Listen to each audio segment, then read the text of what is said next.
Bumi kita nggak langsung kebentuk kayak gitu aja. Tapi dulunya planet bumi itu nggak berbentuk kayak yang kita tahu sekarang. Dulunya bumi kita ini kondisinya kacau banget sampai-sampai kita itu sebagai makhluk hidup nggak bisa sama sekali untuk tinggal di planet bumi. Kira-kira kenapa ya?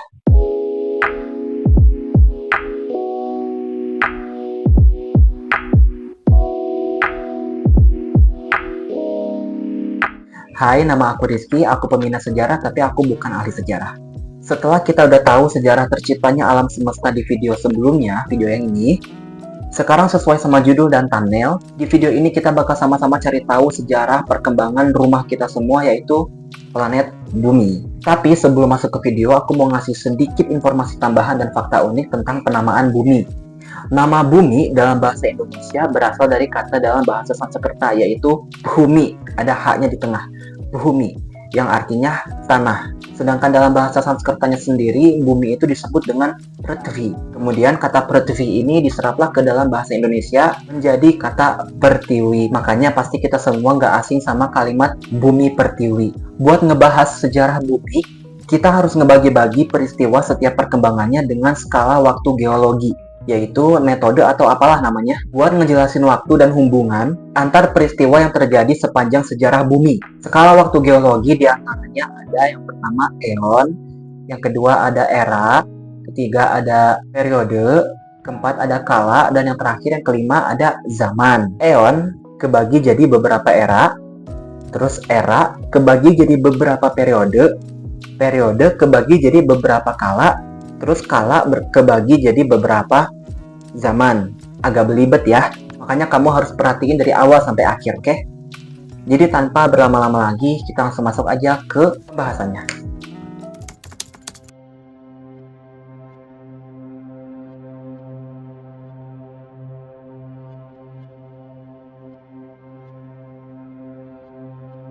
Bagian dari skala waktu geologi yang pertama adalah eon. Dan eon ini ada dua. Yang pertama eon Prakambrium dan yang kedua eon Phanerozoikum. Dan yang pertama kita bahas eon Prakambrium dulu. Eon Prakambrium adalah bagian paling awal dari sejarah bumi. Nama Prakambrium berasal dari rentang kejadiannya sebelum peristiwa periode Kambrium. Apa itu Kambrium? Rahasia, simak aja dulu. Eon Prakambrium terjadi sekitar 4,6 miliar tahun yang lalu. Dan eon ini terdiri dari 3 eon juga. Yang pertama adalah eon Hadean atau eon Hadaikum yang terjadi sekitar 4,6 miliar tahun yang lalu sampai 4 miliar tahun yang lalu. Nama Hadean berasal dari nama dewa Yunani yaitu Hades atau kalau dalam bahasa Yunaninya Hades, yang merupakan dewa dunia bawah dalam mitologi Yunani. Dikasih nama Hadean karena waktu itu kondisi bumi masih terlihat seperti neraka dan gak layak huni bagi setiap jenis makhluk hidup. Planet bumi bentuknya masih berpijar-pijar kayak bola api yang pastinya sangat berbahaya untuk ditinggali oleh jenis makhluk hidup manapun. Dan di eon ini juga masih sering terjadi tabrak-tabrakan antar benda-benda luar angkasa, dan salah satunya adalah tabrakan antara planet bumi dengan planet Theia. Dari kedua planet yang tabrakan ini menciptakan benda luar angkasa yang selalu muncul setiap malam hari dan menerangi malam hari kita, yaitu bulan. Dan peristiwa tabrak-tabrakan ini adalah disebutnya heavy bombardment, late heavy bombardment, atau bahasa Indonesianya bombardir besar-besaran, pembombardiran berat akhir. Setelah eon Hadean atau eon Hadaikum, dilanjutlah sama eon Archean atau eon Archaikum yang terjadi sekitar 4 miliar sampai 2,5 miliar tahun yang lalu. Nama Archean berasal dari kata bahasa Yunani juga yaitu archi yang artinya permulaan. Nah ini perhatiin baik-baik. Eon Archean kebagi jadi 4 era. Yang pertama era Eo-Archean yang berlangsung sekitar 4 sampai 3,6 miliar tahun yang lalu.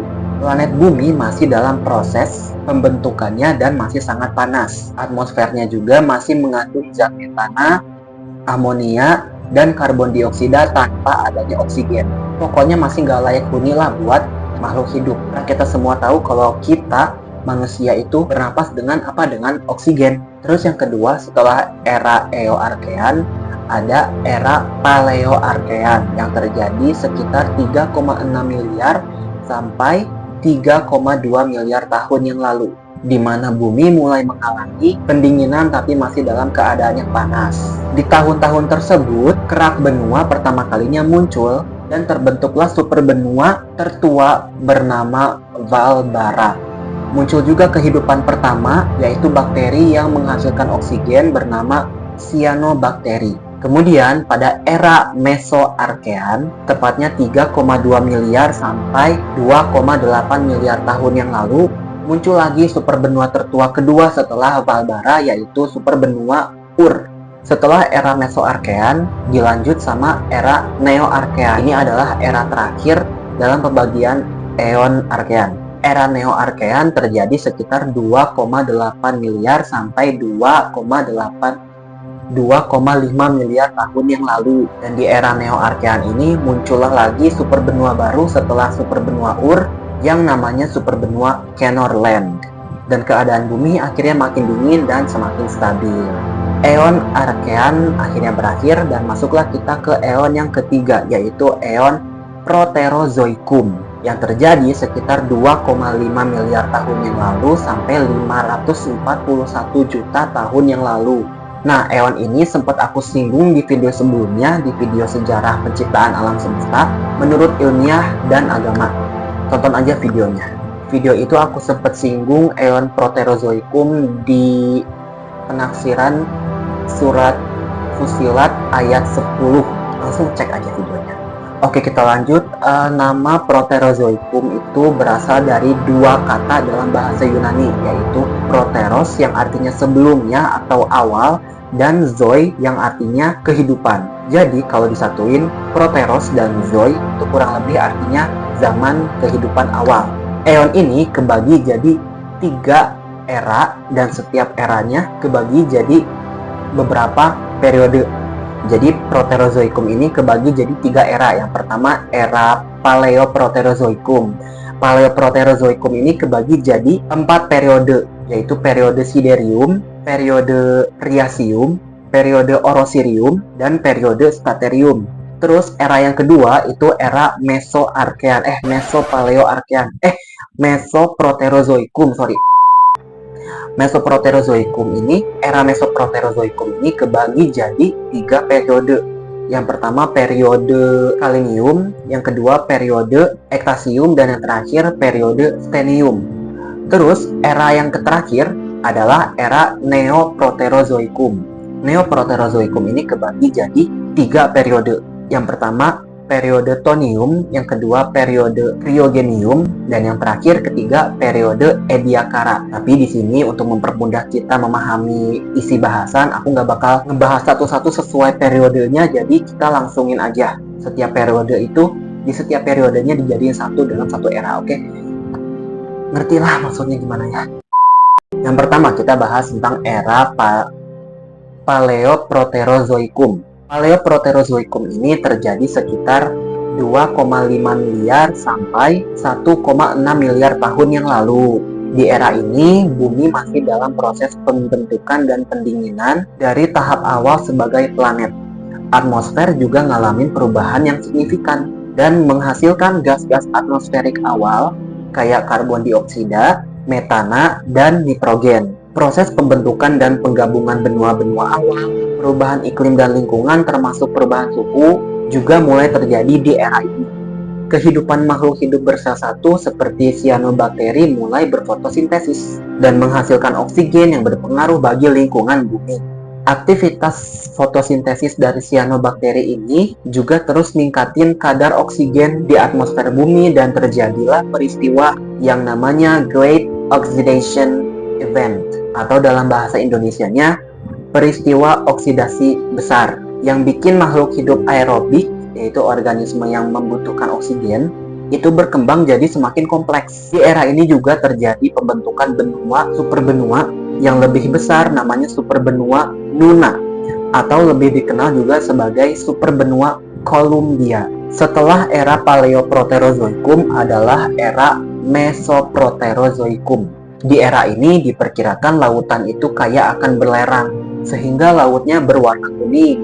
dan superbenua Columbia terpecah. Nah, pada periode awal Ektasium, satu hari itu dihitung sama dengan 17 jam 32 menit. Dan yang menariknya di era ini terdapat juga bukti pertama reproduksi seksual makhluk hidup dari organisme yang bernama Bengiomorpha pubescens atau ganggang merah. Lalu di akhir Ektasium, waktu menunjukkan 18 jam 28 menit. Dan di periode Steniumnya, muncul juga superbenua baru yang namanya Rodinia. Yang terakhir setelah era Paleoproterozoikum dan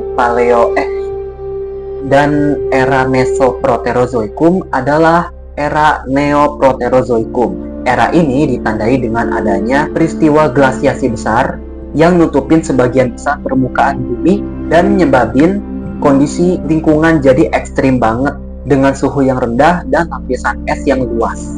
Glasiasi ini juga diyakini menjadi bagian dari sebagian peristiwa Snowball Earth atau bumi bola salju yang terjadi selama era Neoproterozoikum. Seisi bumi ini seluruhnya tutupin sama es, tapi akhirnya es di bumi meleleh juga akibat meningkatnya efek gas rumah kaca. Efek rumah kaca adalah proses alami ketika gas di atmosfer menyerap gelombang panas matahari yang kemudian membuat bumi menjadi lebih hangat dan sesuai bagi kehidupan makhluk hidup.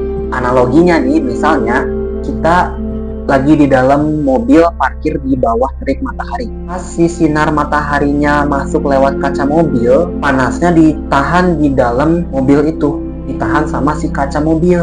Akibatnya suhu di dalam mobil lebih panas dari suhu di luar. Kira-kira begitulah ya. Kalau ada di antara kamu lebih ngerti apa itu efek rumah kaca, boleh banget tolong komen di bawah. Terus di era ini juga, di era Neoproterozoikum ini juga, makhluk hidup akhirnya mulai berkembang dan berawal di laut, dan peristiwa inilah yang menandai akhir dari Eon Prakambrium pada sekitar 541 juta tahun yang lalu dan masuk ke periode Kambrium. Oke guys, kira-kira segitu aja dulu video tentang sejarah perkembangan planet bumi.